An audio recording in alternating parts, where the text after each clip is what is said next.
In this guide, you'll learn how to use HeyGen AI video generator tool for free. Start by launching your web browser and navigate to the website HeyGen. Log in with the credentials or sign up for the account. Once logged in, you will be directed to this page. Now navigate to the section Home. Here you're gonna find this section of avatar. Click on that. And you're gonna find tons of avatar options. You can go through these options or also you can search for a specific one. If you wanna do so, type in this box. With that, the related option will appear. All you have to do is click on it to use it. Now you'll need to type in the script. Over here, a script. Make sure the sentences are clear, conversational, and well punctuated so the AI pauses naturally and pronounces word correctly.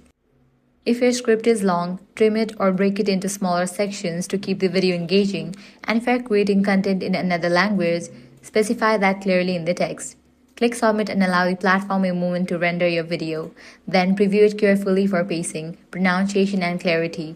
If anything sounds off, adjust punctuation or wording and regenerate the video. Now I can play your video and check. Keep in mind that free plans may include limitations like watermarks or shorter video lengths, so focus on delivering your most important message clearly and efficiently for the best results. Now you are able to share this video, download it. So that's all for this video. This is how you can easily use HeyGen AI video generator for free and create text to avatar videos. If this guide was helpful, do not forget to like, share and subscribe. Thanks for watching.